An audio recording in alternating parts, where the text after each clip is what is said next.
Hi, my name is Ashraf Ismail, Game Director of Assassin's Creed 4 Black Flag, and I'm very proud to be showing off the Caribbean open world. Here, we're going to start with Edward. After completing a few missions, he's met up with the assassins, but he's not yet bought into the creed, so he still has this selfish need for fame and fortune. Edward is one of the most unique characters we've created for the Assassin's Creed universe. He is a man who is still trying to figure out who he is in life and what he wants to get out of it. At this point in the story, he still wants that fame, so one way to get it is to complete these assassination contracts. This is a way to make money and to gain a bit of notoriety. So here we go. We have 2 targets to take out, 2 Templar brothers. So we're going to accept the contract, and the world map is going to show us where this contract takes place. So we see here that the contract is actually very close to us. It starts in the village we're in, but as we zoom out, we want to show you the world that we have. Many locations, over 50 locations, centered by Cuba, the Bahamas, and Florida up north. This is a massive world. There's a lot to find and do in this Caribbean Sea. But now we'll get back to the Fisherman Village and go after our targets. The Fisherman Village, it's one type of location in this world. It's really here as a convenience to the player. This is where you can start missions, where you can shop to upgrade Edward and the Jackdaw itself. It's really about the mood and the ambiance of the Caribbean Sea. In the distance, we have a tavern that we're approaching. Taverns are places where you can hire crew, play mini games, drink if you wish. But for now, we're going to focus on the targets and take them out.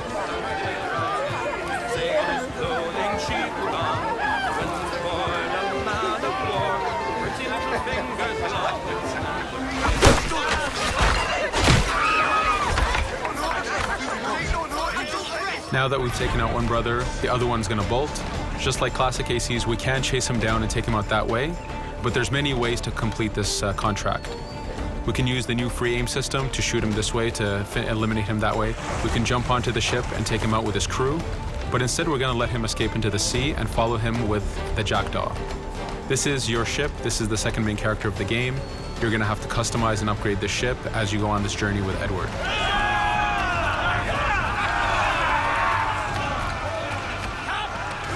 We've seamlessly gone from a ground chase right into a naval chase. We could destroy the ship and complete the contract that way, but instead, using the spyglass, we can see that he's carrying a lot of rum. Rum is important in the economy system. It's one way of making a lot of money if you sell it properly. So instead of destroying the ship, we're going to plunder that ship. Fire! Here you can see the upgrades that we've made into the naval combat. Using the front cannons, you can shoot chain shots to slow down the ship. Using the new round shot mechanic of trajectory aiming, you can aim for the hull and do a lot of damage this way. This specific enemy is what we call a frigate. Frigates are the type of ships that you need to destroy as fast as you can, because the longer the fight lasts, the more damage they're capable of doing. We have other enemy types like the Charger or the Man of War. The Man of War is a massive ship capable of carrying over 100 cannons. These are ships that you really need to upgrade to be able to face. But now that this frigate has been demasted, we can start the boarding. Boarding, it's very important. You are a pirate. This is how you gain cargo. This is how you take on ships. So here we can start the boarding from any orientation or angle we wish. The distance even matters. If you get too close, the 2 crews will just jump right into each other. If you start a bit further, you can jump in the water and go in for a sneak stealth attack. We have 2 objectives to accomplish for this boarding. We can take out the captain, and we need to take out some of his crew. So using the swivel gun, we will efficiently take out a lot of the crew. And now we'll go for the captain using Edward's navigation abilities. Here, again, using the new free aim system, we have a dangerous enemy on the other side taking out our crew. We can easily take him out with a headshot. So what we see here is that 2 ships have come together to create this 3D environment where, using your assassin abilities to navigate, to be stealthy, you can take the advantage and get the kill by surprise. Now that we've taken out the captain, we still need to take out a few of the crew members to complete this boarding. Now that we've plundered the ship, we're going to gain that rum that we saw earlier, but we're also going to gain an ammo and crew members and some gold. With every boarding, there's 3 options that you can do with that ship. You can gain crew members, you can send the ship to your fleet if you wish, or you can salvage a ship to repair the Jackdaw if you took too much damage in the fight. In this case, since we did well, we're going to send the ship to our fleet. Now that we're back in the Caribbean Sea, we needed to make sure that every minute something is being advertised to the player, something new for the player to do. In this case, we have this uncharted location. These are what we call playas. We have over 75 of these in the Caribbean world. Every playa has something very important for the player to find, something that will help in upgrading Edward or the Jackdaw. So it's in your advantage to explore these locations.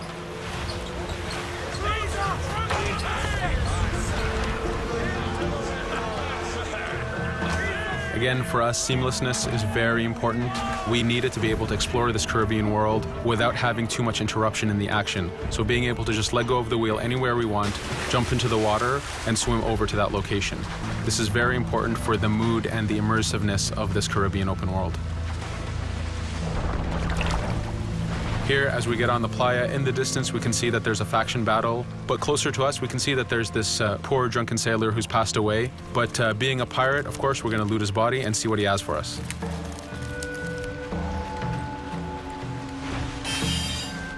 So we found a treasure map. This treasure map is asking us to go to an island called Misteriosa.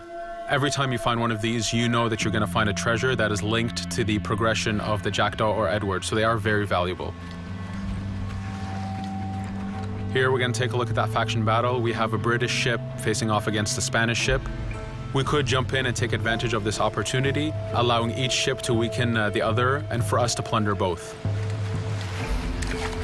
But now we're going to make our way back to the Jackdaw. Again, this is the second main character of the game. There's a lot of customization and a lot of upgrading to do on the Jackdaw. You can upgrade all the weapons to fit the playstyle you wish. Now, as we get onto the Jackdaw, we can see that the crew is cheering for us. Edward has a really close relationship with his first mate, Adewale, standing right there, and with his crew. And this is something that you'll see later in the demo, that we can lose and gain crew members. Again, using the spyglass, we can really see the contents of a ship, but you can also assess the danger and threat level of these ships. But for now, we're going to continue to Misteriosa to find that treasure. Here we've crossed into a harpooning zone. The harpooning system is connected to the hunting system, which is used for upgrading Edward himself. So you can upgrade the number of weapons he carries, the ammo that you can carry, and even his health. But for now, we've moved past that zone and we've got into a storm. Storms are very dangerous. If you're not careful, if you don't know how to navigate a storm, you will take damage to your ship and you will lose crew members. In the distance, we can see a water spout. This is a tornado in the ocean. These are very dangerous. They can suck you in, and when they do, they tear the ship apart and take out your crew. Here we can see its effect on a ship. This poor ship got sucked in and got destroyed. Storms are very dangerous, but we wanted the player to take advantage of this. When you've mastered a storm, when you know how these systems work, you can pull enemies into a storm and let the storm do damage for you. So there is a strategic element to using a storm in the world.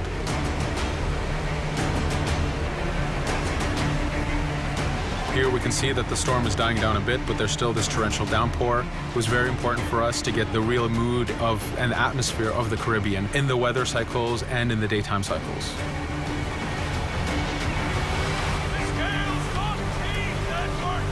But here, since we've survived the storm, did pretty well, let's order our crew to sing. Sea shanties are a part of this game. It's a collectible that you can find in the world. So the more you find, the bigger playlist you have for your crew. But for now, we've made it to Misteriosa. So again, we're going to seamlessly get off our ship and explore this location. Misteriosa is a Mayan ruin. Mayan ruins are heavy with stealth and navigation capacities. There's a lot of treasures and hidden discoveries to be found in these locations.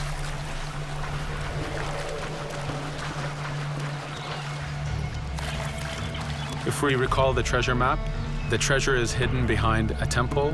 So just by quickly looking around, we can see that temple looks about right. So that's our objective. We'll head there. As we go this way, we can see there's a lot of guards on the beach. We could go in and fight them if we wish to, but to show off that this is a mini open world, we're going to try to find a different route to get to our objective. Here, we've seen a guard. We don't want to alert him, and we don't want to alert the guards on the beach, so we're going to use our stealth ability to take him out silently.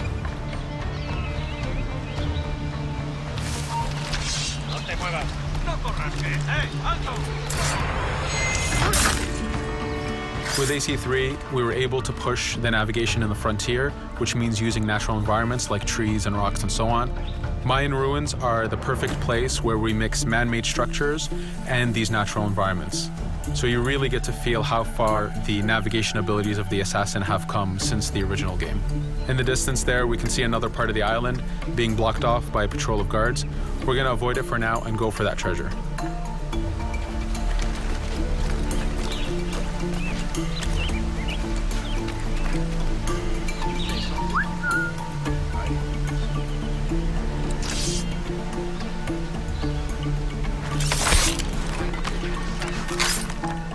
It's important for us to be able to give the players new tools, specifically for stealth. In this case, we have the blowpipe. Using the berserk darts, you make your enemies go crazy. Effectively, this means that they'll attack anything and everything in sight, including their own friends, animals, or Edward if he was in the way. So you do have to be careful with how you use it. But now that we've caused a distraction, if we happen to fall down there, at least there's already a bit of damage done for us.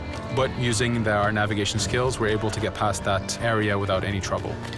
There in the distance, you can see the jackdaw placed exactly where you left it when you got onto this location. It's really important for us to show the beauty of this Caribbean world.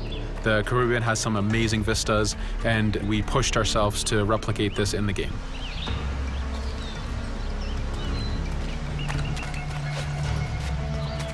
As we continue forward, we can see in the distance there's a couple prisoners that are taken hostage. This is a scenario that you need to use stealth. If you're detected by those guards, they will kill the hostages. So in this case, it's to your advantage to use the environment to figure out how you can take out those guards without being detected. In this case, it's 2 guards, so it's not too hard. There are other scenarios where you have more guards and you have to figure out how you can take all of them out at the same time. Now that we've freed these prisoners, they are more than happy to join our crew.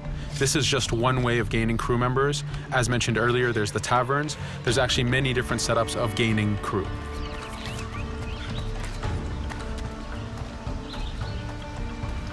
Here, we're going to go back to the treasure map. We can see that the treasure is actually behind the temple near a fountain. So if we just look around, we can see that it's around here.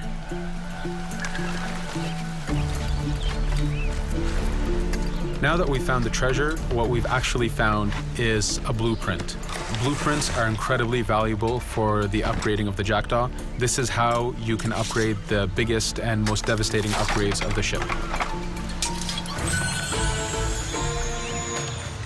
So here we're approaching a reach high point. Just like classic ACs, synchronizing with a reach high point reveals the contents of a location and the map itself.